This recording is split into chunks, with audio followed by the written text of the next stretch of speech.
if there's ever a time where we needed to pull together as believers of Christ and unite and try to strengthen and make the world a better place, it's now. Mm-hmm. And that sounds like he's preaching our message. There's one body, one church, one spirit, one hope. The realities of the faith, the realities that unify us are already there. Christ prayed for unity. What should we be praying for? I mean, it's the one prayer request of Jesus. Think about it. In the Bible, that we actually have a say in whether or not it comes to fruition or not. I think in what God has done in you guys in this podcast and the multitude of folks that you're reaching, the diversity, whatever God intended when you started this, He's able to bring it to completion. All right, everybody, welcome back to the Whole Church podcast. I am one of your co-hosts, Joshua Knoll, here with your other co-host, TJ Tiberius Juan Blackwell. Hello. And today we have some return guests that we're extremely excited about. Our good friends from the Pastors of a Dying Church podcast, Delores Matthews and Marie Proctor. Delores is Sam. Marie is Ruth. If y'all listen to the show, that's how you get it through. And if we refer to them as either of them, that's also their names. Yeah. So TJ has Tiberius. Delores has Ruth. Marie Very has good. Sam. And Josh is Josh. Mm-hmm. Well, hello, I'm Josh. just not smart enough to have two names. I would get confused. Today we're just here to kind of catch up with these guys, see what they're doing, and kind of get their take on some of the other stuff we've been talking about recently on our show. So should be exciting stuff. But before we do, we want to review some of what our audience has been up to, as well as make an announcement if TJ allows me to. Just as a quick review, first I want to let everybody know that on our Mundane Monday, after adding all the scores together over Instagram and Facebook, it turned out that given the choice to watch grass or grow or to watch paint dry, 7 people would rather watch paint dry than 6 people who said they would rather watch grass grow. So it was a close call, but more people would rather watch paint dry, it turns out. I am not. I'd rather watch grass grow. It is faster. Yeah, but grass I get to be more outside for, I feel like. I could go anywhere. Anyway, so that being said, we also wanted to review a review we got on Apple Podcast by SJake057. Said it was a great and interesting show, a fun shoe that asks some fascinating questions. Great to hear the diverse thoughts of others. So that was just a nice thing someone said. And then the announcement that I hope TJ lets me make, he's not stopping me, so I'll make it, is that we are going to be switching hosting sites, which really all that means for our listeners is there is a chance that you will no longer be subscribed. You might notice the RSS feed will change, which just means just keep checking back. Every Tuesday we do a new episode, so if you don't get that little notification on your phone, just check, make sure you're subscribed. If you're not, please subscribe again. That's pretty much the only reason we bring it up. We'd like everybody to be able to still get updates when we get our show out. So just be looking for that change to happen soon. That being said, we're going to move on to today's silly question, which Sam, Ruth, both of us will answer it first, give you guys some time to think about it. If you had to rough it outdoors for a month with any one animated character, who would you want to get stuck with? TJ, would you like to go first? No. All right. I'm going to go first. Animated characters, I feel like that can include anime characters, right? Yeah. I'm going to go with Chopper from One Piece. Because, he's pretty suited to take on anything that might try to attack us. And also, I think me and him would just have a good time. He's a funny guy. Or reindeer, Mm-hmm. Yeah. Well, I was really hoping that there was a MacGyver cartoon. Yeah. So the answer I'm going to go with, I'm still thinking about it. Superman. Oh, that's a good one. Yeah. Superman cartoons. I feel like probably won't have any problems with Superman. All right. So that's that. All right. So, Sam, Ruth, who wants to go first? Definitely Winnie the Pooh. Like, Ooh, you that's know, right? Winnie is just, Pooh is just so experienced with the woods. And so I think I'd be in good care. So yeah, I'm going with Winnie the Pooh. Yeah, and you can tell that we are a little older than you guys because her character would be Winnie the Pooh and mine would be Popeye. Oh yeah. Those goes really way back. Yeah. Yeah, I think Popeye could really bug it out wherever he's at. I mean, to be fair, One Piece started in 1992. That's true. But with Popeye, how many cans of spinach can you find roughing it? Right? I mean, he probably packed some. Like, he knows where to find it. True that. Yeah. All right. So the last time we had you both on the show was May 2019, and that was right at the start of y'all's podcast, and really close to the start of our podcast. Yeah. We were each other's, I want to say, sibling. Well, yeah, but 14. 14. You were our 14th episode, and we were your second or third. Second. Right. So, what can you tell us about what God has been up to with you both since then? God, that's a lot of time. Yeah. Yeah, it has been a long time because it would have been a year. We actually went through one season, and at the end of that season, it started slowing down a lot, just with a lot of responsibilities and stuff. And we've just picked up the second season, and instead of trying to do a weekly podcast, we've spanned it out to do every other week, which is kind of our pace right now. But yeah, lots happened. We went through just pastors of a dying church of pretty much what in the church needs to die. So the church doesn't die, because we know the church will never die. In season 2, we picked up the inward journey because we just felt a shift of not just the church, but ourselves, necessary to take an inward journey, and how that could be also relevant for the church. Yeah, we as we kind of unpacked some things and thought about what did we really cover, and we covered more of a community mindset when it came to the church, and how to respond to just people in general, and what we have observed that the church maybe could have some more insight on, and then we thought, okay, well, if our focus was outwardly, we'll never accomplish much if there isn't a transformation inwardly. And so, which has led us to what we are currently doing with spiritual direction. We entered into a program that's going to take 15 months, and we're actually at our opening residency this week, to where we carved out some time for you guys, because we love y'all so much and love the mission that y'all have, and want to be part of it. So that's currently where we're at. Thanks. Y'all are too sweet. I'm blushing. No one can see that, but So, other than the progression of the seasons, has there been any other way that y'all show has progressed or developed since then? I don't think that there's anything in concrete right now, but we know that the direction that God has taken us, not only with the podcast, but just with us as leaders, and where we see the aid for the church, especially with spiritual direction, we can see the group that we are sharing life with through pastors of a dying church somehow being involved with this current season as well. So, yeah, and Josh too, and TJ, we were thinking about what this podcast is for us, and so if we were to say how many listeners or any of those stats, honestly, we have no clue.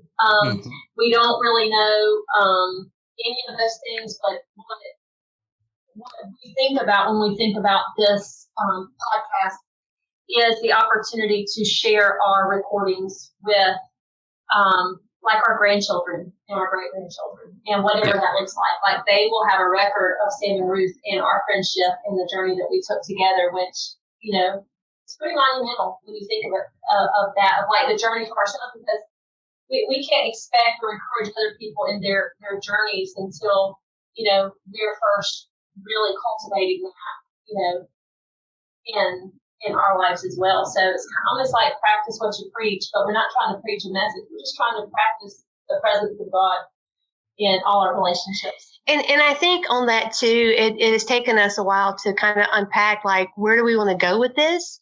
And so for us, like, we have some guests, and that's not that we don't want to hear a different opinion or those kind of things. But we feel like for us, Pastors of a Dying Church, there are so many people who have listened to everything that we've done wrong or what we should be doing differently, and just the debate of it all, that we wanted our platform or what we're doing to be that voice of what people don't usually get to hear, but have always been curious about. And we're okay with that. We're not going to necessarily apologize that. And I know it sounds crazy because we are now, investing in the other and hearing the other. And so it's not necessarily that, but we do want to be a voice and a place where people don't have to hear all the arguments. They don't have to hear the debates. They don't have to hear. There's a time and a season, a place for that. And there are other podcasts for that. But for us, we just wanted to make sense to some of the things that people are talking about when it pertains to the church. And I think we came to a finalization of that and just being comfortable with that conviction. Okay. So our podcasts have sort of a similar format, but, kind of switched. We're mostly guests, and you guys are mostly each other, I'm pretty sure, if I'm not mistaken. But who are some of your favorite guests on your show so far? You guys. Other than us. Oh, yeah, you guys. That was great. You were our first guest, so we are definitely fond of you guys. Like, we've shared life, and not just podcast life, but church life, camp life, that kind of stuff. And so we totally, love you guys too. When we think about different people that we've been struck by that we probably wouldn't have had the opportunity to just grab their ear or have a conversation with them.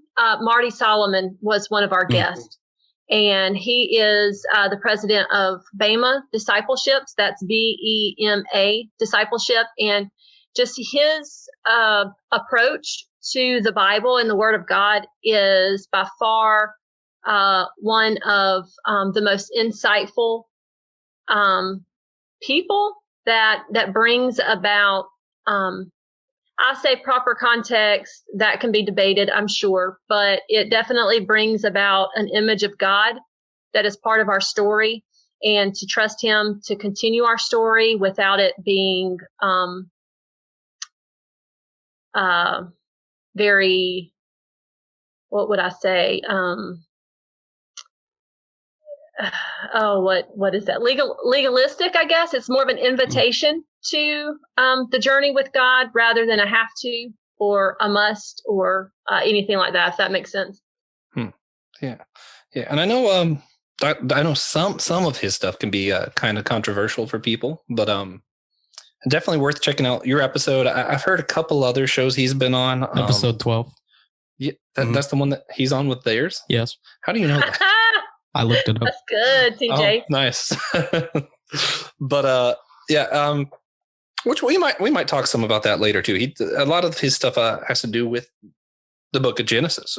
It's interesting Right. stuff. But so what has been, I don't know, the most impactful lesson you guys have learned from your show so far? I know that's kind of a hard question, but if you'd rather just pull away one thing that you learned that you'd like to share with everybody. To get along with each other. For us. Yeah. to get along. I mean, in all fairness, if we go back and listen to some of the podcasts, I'm just like, oh yeah, well, what was going on that day? And even today we started recording a podcast, and then we realized after we listened to it, like, okay, this is trash. And so we kind of unpacked, like, well, what was happening? And I'm like, it all started from the beginning. And so, yeah, we're like anybody else, any other friendship, friendships that are striving to really give space to the other person to be known and to know. It's not always comfortable. And so, yeah, I think for us, it's just that whole surrender, when you say, like, I think that's the beauty for us. This has also just been the opportunity to, I guess, respect someone else too. So Yeah, I was actually going to say the same thing. There was, I can recall like certain episodes we'll go back to and listen. And I'm just in my head, I'm like, yeah, I was pretty ticked off at her that day, but we were still obligated to recording, and we were going to record whether we were in the headspace or not. And that's been challenging because to go back and listen, it just makes me laugh that we still showed up, regardless of the feelings that we had toward each other in that moment. And so even during we didn't really cover Advent in the podcast this year, but last year we did. And there's one episode during that time that I can listen to, and I can hear the tension in our voice. Now, other people probably could not. Y'all probably going to go back and listen to see which one was that. But I can hear the tension, between us, all because, it trickled over from, another time or whatever. So yeah, just being on the same page and still showing up no matter what, but yet resolving whatever prior to recording. Mm-hmm. Yeah. Oh, okay. No, yeah. You just look like you had something to say. So what is not seeing Josh's face has helped me with that a lot. Oh man. So what have been some of your? And I know it's been a crazy. I guess it's almost been a whole year of this pandemic now. I'm kind of switching gears as far as topics, but you both pastor your own churches. I know Marie or Sam co-pastors with another pastor here in Lancaster. I'm trying to say it the correct Southern way. I don't know how to do Lancaster. That. Yeah, so Lancaster. I did it right. Okay. Yeah. And Delores pastors a church. I know it's outside of Columbia, but I can never remember. It's like Blythe or something? Blackwood. I got the BL right. Blythewood. There you go. I got the whole Blythe right. I just missed the other word. Cool. Yeah, the wood, man. All right. So you both pastor different churches. What have been some of the biggest challenges leading a church through a pandemic? That's a very good question, Josh. And I guess every pastor would be able to answer this in a different way.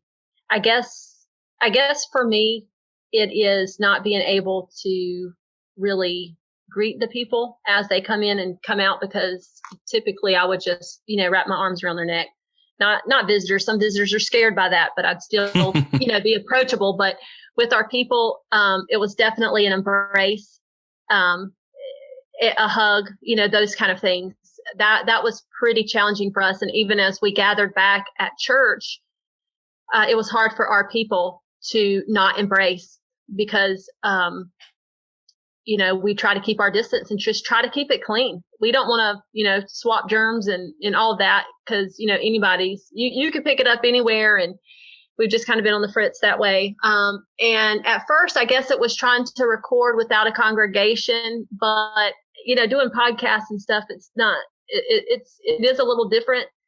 But I think my approach has always been, even if, one-on-one doesn't bother me. So even if in a congregation, there's one person that shows up, that's kind of awkward to preach a sermon without a response, kind of like that.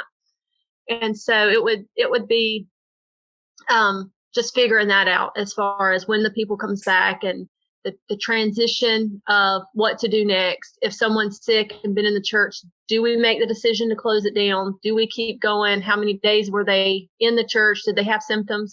I mean, I'm all over the place, but I mean, everything just kind of hits you. And I don't think I can peg down one in particular thing. It's just really, as the weeks go by, what's the new thing that we're looking at with COVID?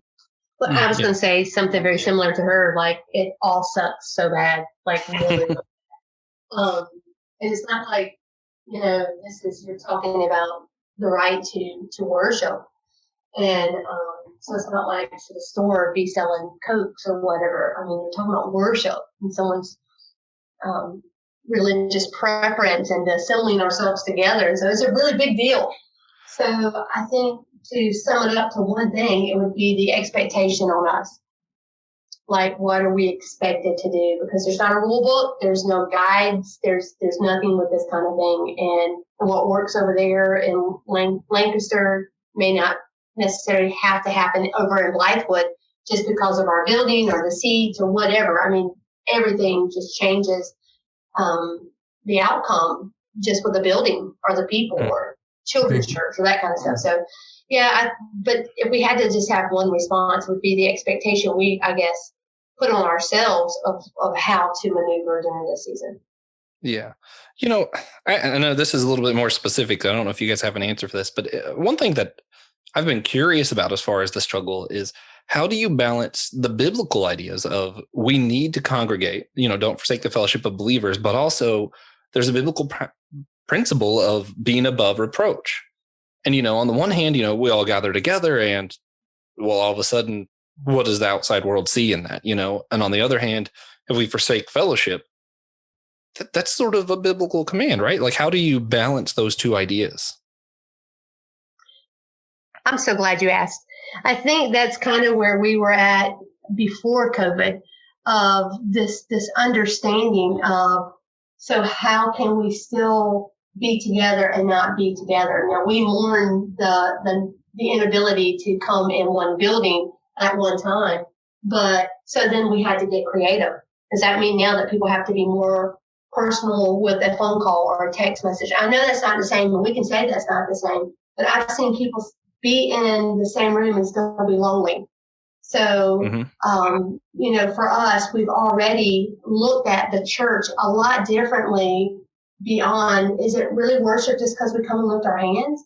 Or is this an active, daily, living thing? And can we do this independent of the building and the pastor?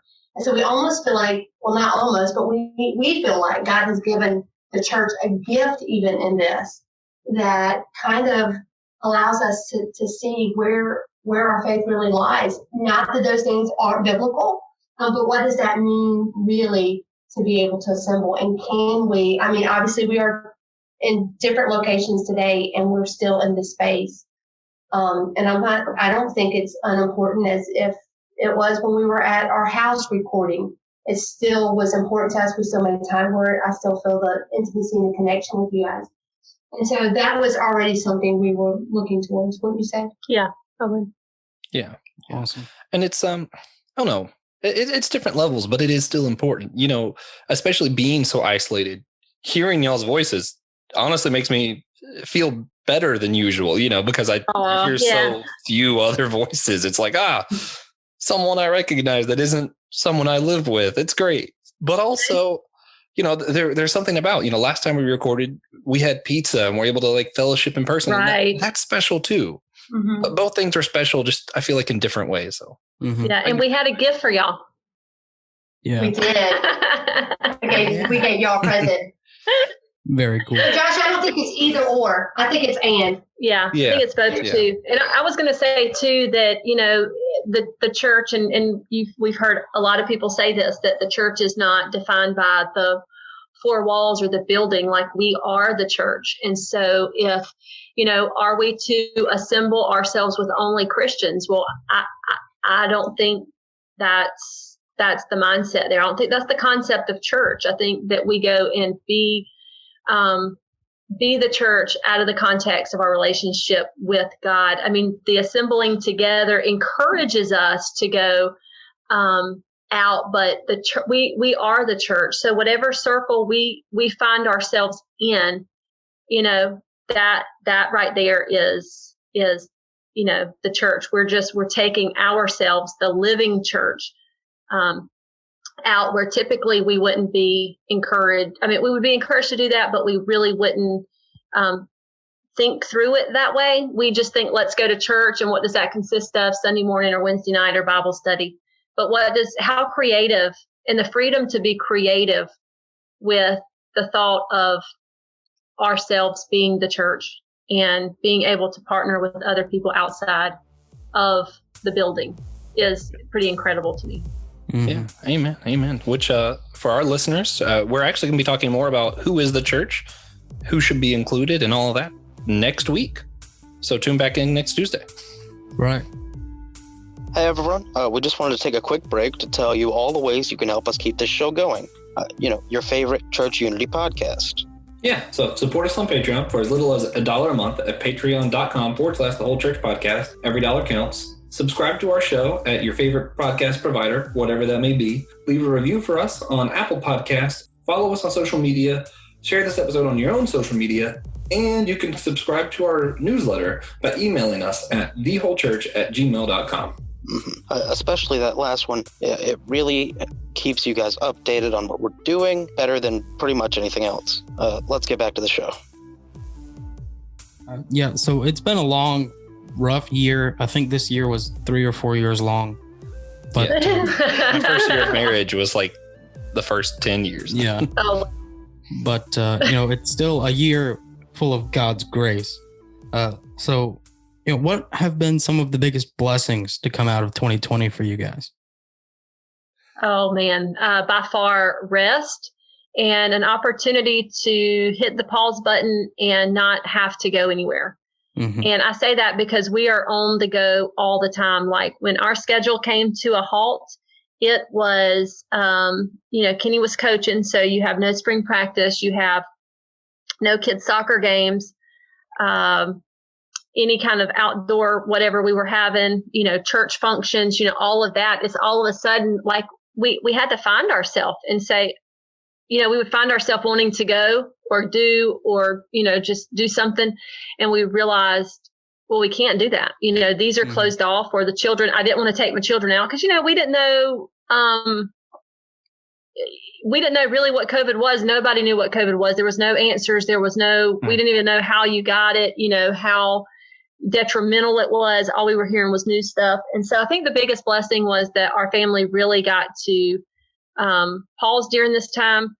For us, it's been a joy. Kenny has always wanted to work on cars. And so he's never worked on cars in his life. And he bought a car. He bought, one that needed to be worked on to get up and running. And he bought one and he's been working on it. And so he does all our car repairs. And he went from knowing nothing about cars to now, changing all kind of gaskets, tires, fuel systems. It's just amazing. So a lot has come out for our family during this time. But we've had to learn how to pause together instead of just in between all the activities. Praise God. Yeah, I actually got to talk to Kenny about all that just last week. He came by my work and it was pretty cool. Yeah, that's right. He told me that. Yeah. It was pretty cool. That's cool. I could have learned so much in the past 10 months and instead I didn't. But man, I had the opportunity. That was pretty cool. Yeah. Well, mine would have to be Emery. She was born April 20th. That's right. And my first grandbaby. Whoop, whoop. And so, I don't look upon 2020 as being terrible. Yeah, I got married that year. So for all of us, it seems like it's been pretty good. I got 6 hockey jerseys. Yeah, TJ got to see me a lot, so he's pretty happy. Same with actually less. Yeah, probably so. But anyway.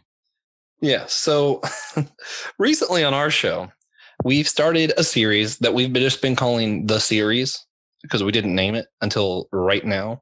I actually had the name for the last time we recorded, but I forgot what it was, so we didn't mention it.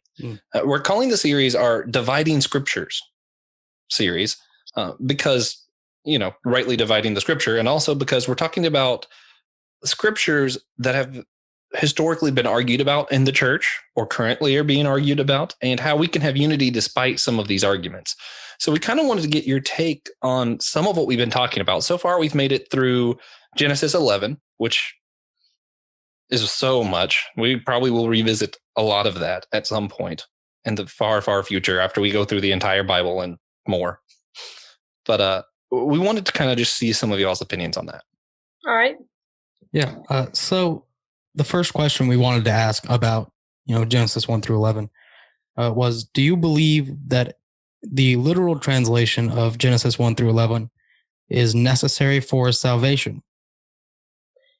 Right. So salvation. I don't think, I'm sure I know people discuss it. I've heard, a variety of takes.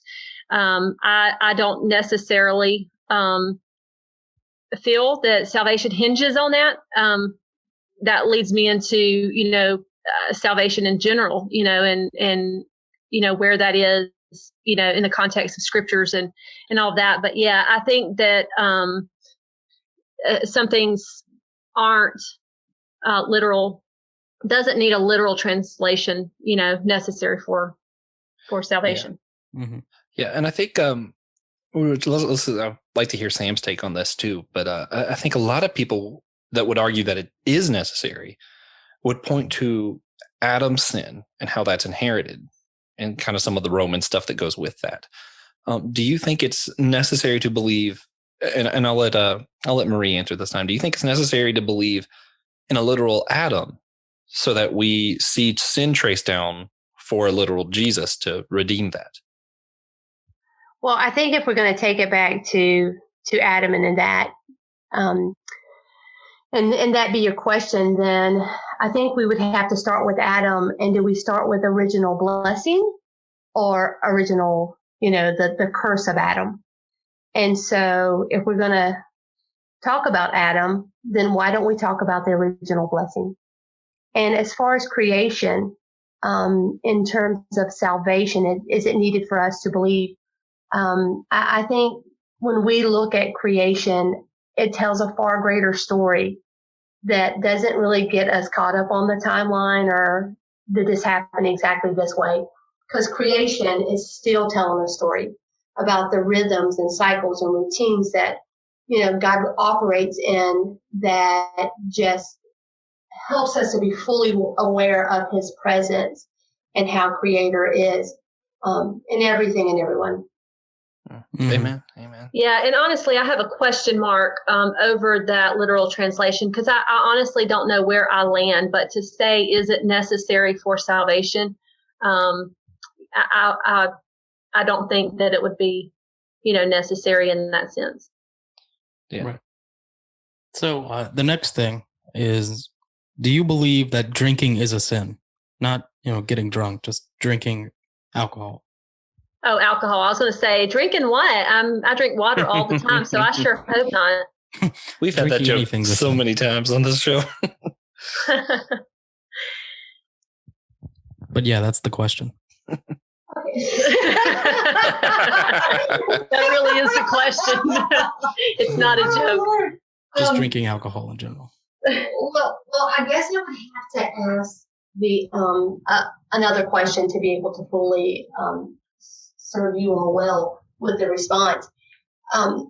Why is the need to know, is drinking a sin? Well, it came up on our show once we covered Noah's drunkenness and how Noah didn't seem to be condemned, yet his sons were. And how that kind of, got into a lot of the other debates around drinking. A lot of people currently in the church today still argue, some people, even a guy on our whole church think tank even says that drinking alcoholic wine is necessary to communion. And then some people say drinking at all is just a sin because, certain Bible passages talk about alcohol in a negative way, basically. So the need to know that would be for what purpose? Unity. Yeah. The ability to. Yeah. If we could say it is or is not a sin, we settle the argument. Everyone's united, right? No, and I love it because when I think about, is drinking a sin, I just think about what would be the ecumenical approach to this question. Your church is Whole Church Podcast, which is, really goes along the lines of the ecumenical, the guests that you have and the different variety of people. Like there's no ends that y'all don't go through to cover someone who we would think in our Pentecostal circle isn't even Christian. And so I love the fact that you guys are really trying to ask questions that would bring more of a whole church, more of an ecumenical approach. And so, yeah, I mean, and for us, I don't really even think that we have such a right, wrong answer as much as we have like an approach of, sure, are there consequences of getting drunk and, those kind of things. I was recently with some family and I told them, I said, like we went in the grocery store and somebody looked at me and said, do you mind if I get your dad a case of beer? And I was like, no, go ahead. And so they got beer and we were going on and I said, I don't mind the drinking alcohol. I said, but it's the people who negate their responsibility when they're under the influence of alcohol, like, neglecting their children or driving with children, or, just the craziness that comes with the drunkenness and all that. And they were like, oh, okay. And so we come back around, and two of my family members go to the beer case and grab some more beer. Like, oh, if she's okay with it, then we're going to finish. And it did not offend me at all, but I felt like at least I was letting them know where I stand. You are not going to offend me with your consumption of whatever you choose to consume. The problem that comes with me is when you negate your responsibilities of, just everyday living, and you use it to check out rather than, being present in the moment. And I think the question sets up in my head more questions, like, why do we cherry pick these outward activities to determine what's right or wrong, black or white? And if we do, then why? Because are we now going to say those who do aren't pleasing God? Is this, are we trying to find the answer to that so that we can please God? And then that's a whole nother thing. Now it becomes then what is our real theology? Is it we please God, and so then we, get God's acceptance?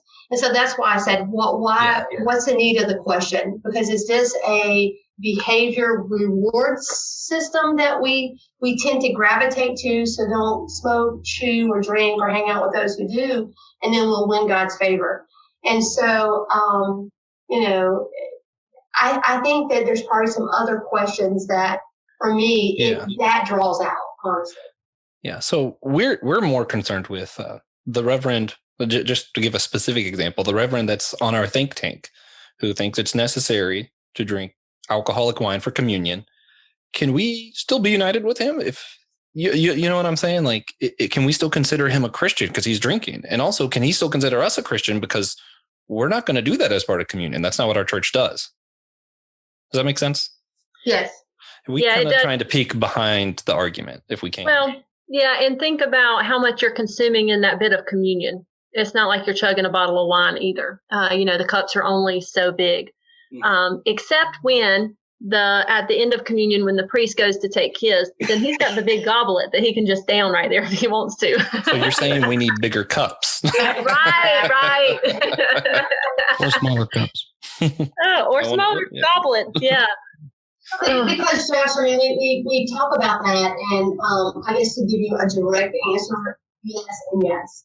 And we went and did midnight mass at a church last year, Christmas Eve. And after we got up from communion, we were both like, okay, that was real wine. It was the greatest experience ever.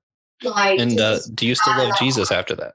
Right. And preach and everything else. And so, if we're going to cherry pick these things that we determine right or wrong or sin, then let's talk about how we really do treat our bodies. If they're supposed to be unto services unto the Lord, if that's our great commission to go unto all the world, like we can't even make it out the front door because, our health is failing us because we're killing ourselves slowly with just food. Nobody talks about that.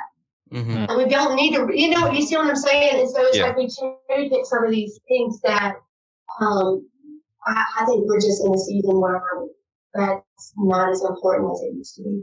So, if y'all are getting the vibe from other people and pastors about things that are non-negotiable, like drinking and these kind of things, then there's a bigger question there. I guess there would be more questions to ask, like, the obesity in America, how can we curb that? How can we, some people over exercise, some people under exercise, some people, they run away their problems, with their tennis shoes, other people eat away their problems. Some people drink away their problems. So there's more on the line health wise when it comes to the question, is drinking a sin?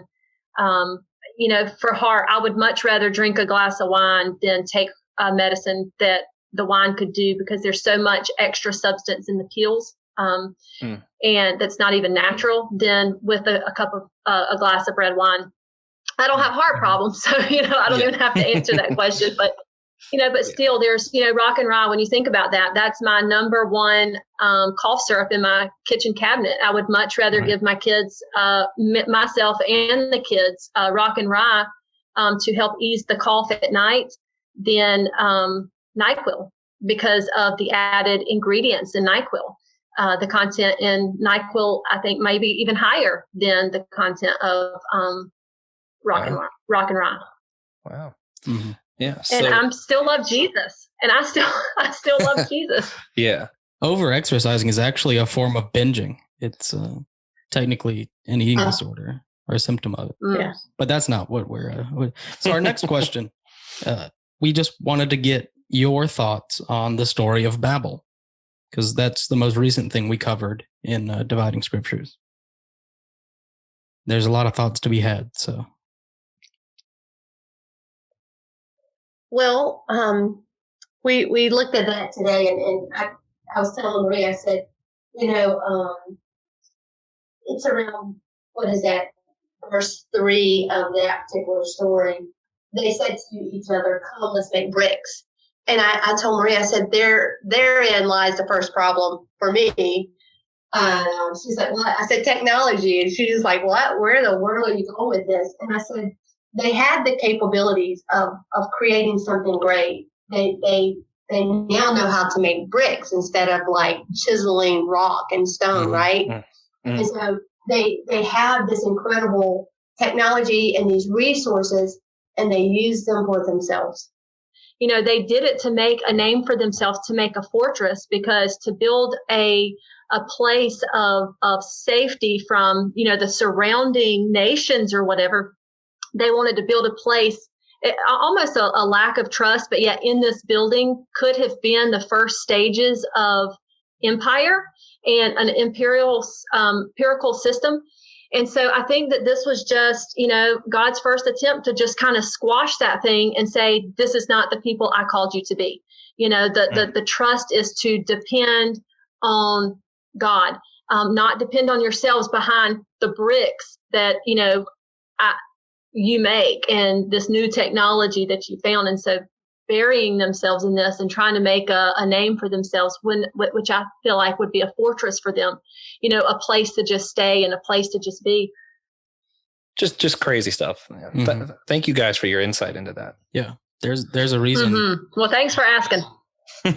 There's a reason, like the main literary archetypes of, struggle are man versus man and man versus God and man versus self. It's because man. Yeah, it's all his fault. Yeah. Well, that being said, I know we covered a ton today. We talked about what you guys have been doing on your show. We talked about the pandemic. We talked about Genesis, which there's a lot going on there. And I know we've asked you this question before, but the world's changed a lot. We've talked a lot about different things this time. If you guys had to give just one practical, tangible action for our listeners to just step away from this podcast that they could just do, something they can do, what would that one thing be? I mean, for Unity specifically. Be present. To be present. That's just kind of, so listen to season 2 of Passion of a Dying Church. That's sort of what y'all been talking about. Church, the inward journey. And when we say be present, it's being present to 4 different entities. It's self, being present to others, being present to nature, and being present to God. And that requires us to make space and time for ourselves to be aware of our own self.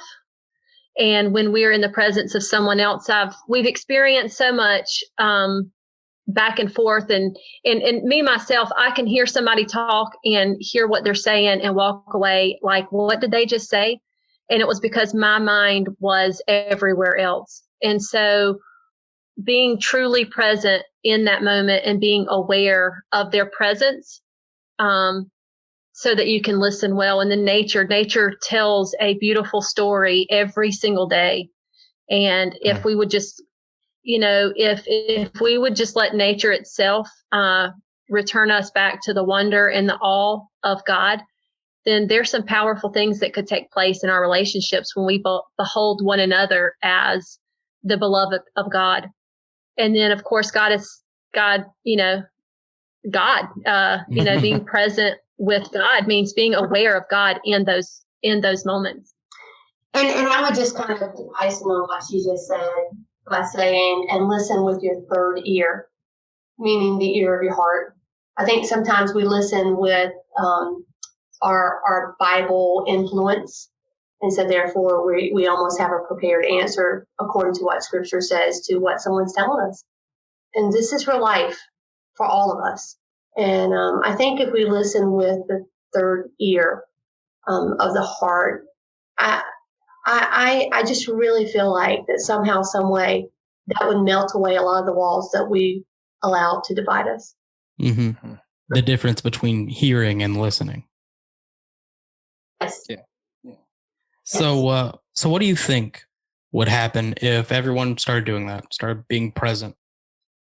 Just, generally. Well, I think we would further accomplish the mission that Jesus came to do on this earth and left for us to do, is usher in the way of Jesus.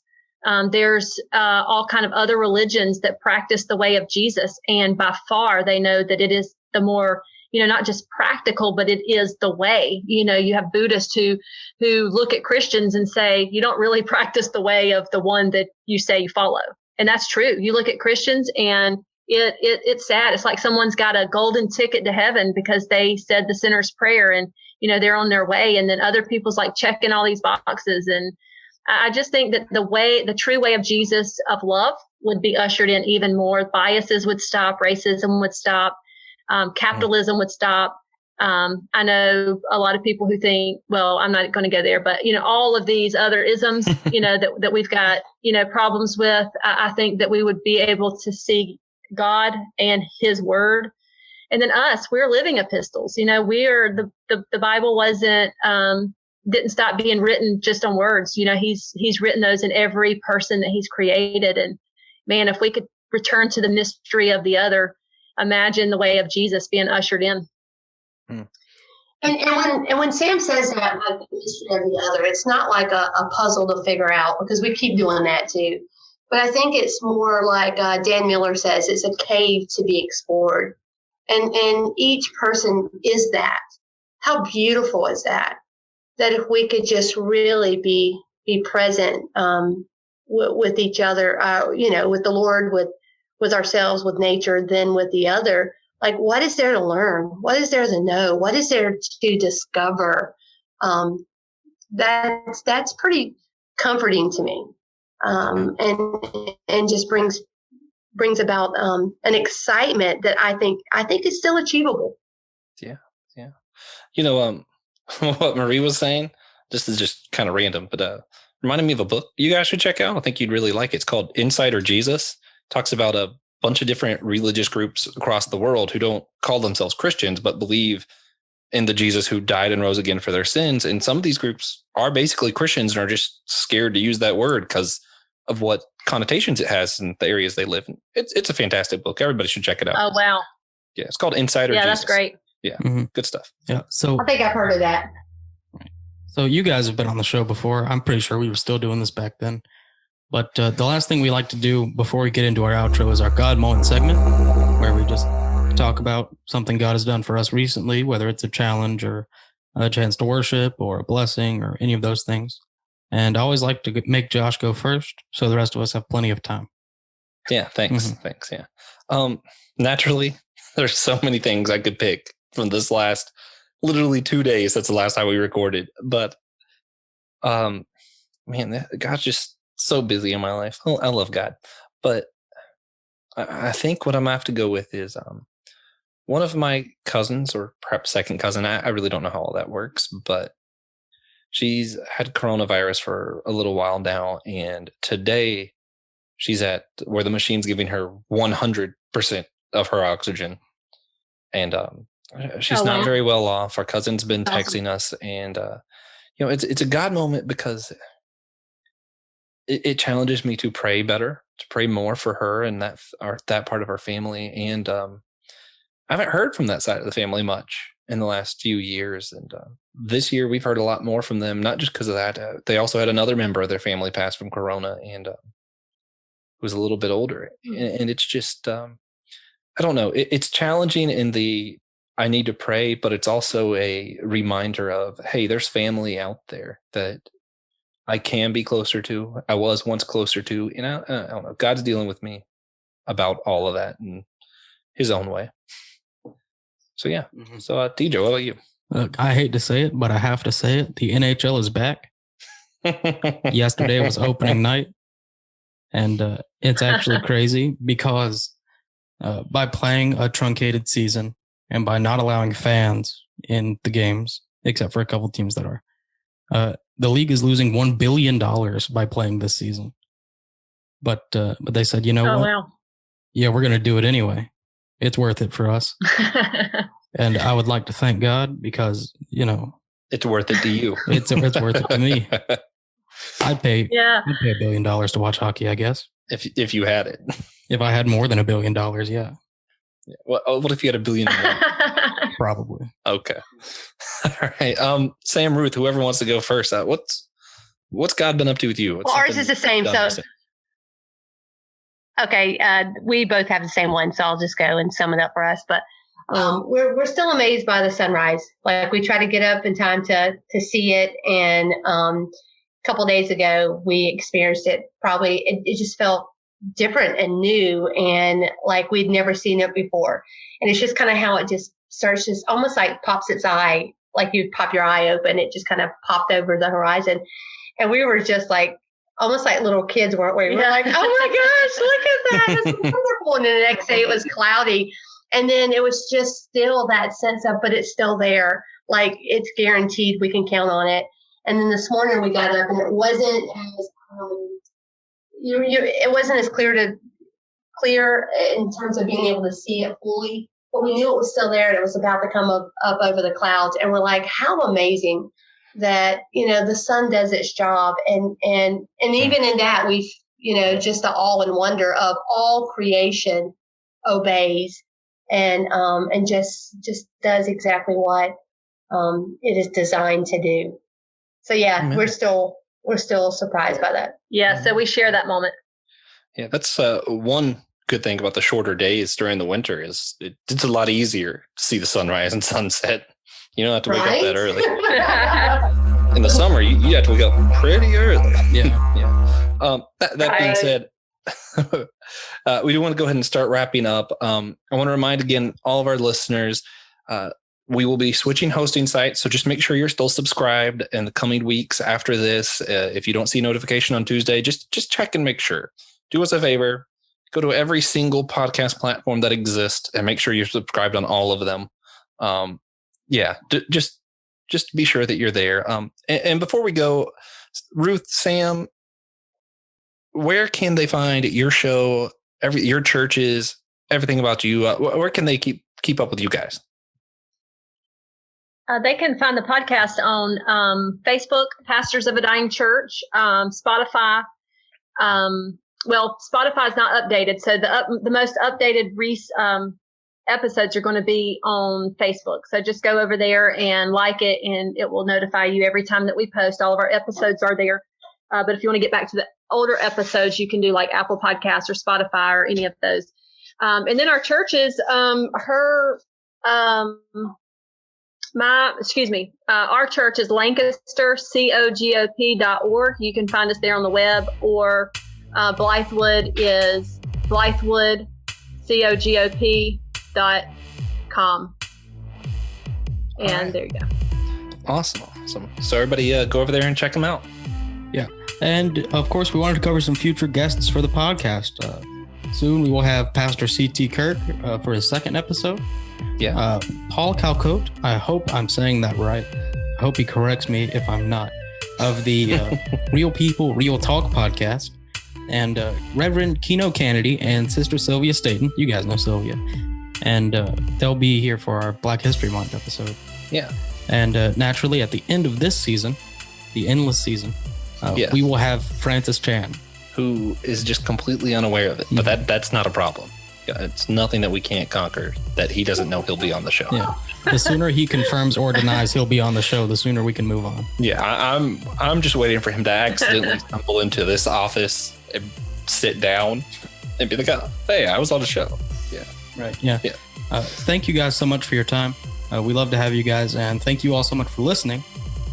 In your car, from home, wherever you're doing it, and come back next week. Yeah. Mm-hmm. All right, and then we do one more thing just for our patron listeners. Right. So if you want to hear that, go over to Patreon, send us $1 or $2 or $3, and you'll get to hear it. It's a good time. So I highly suggest it.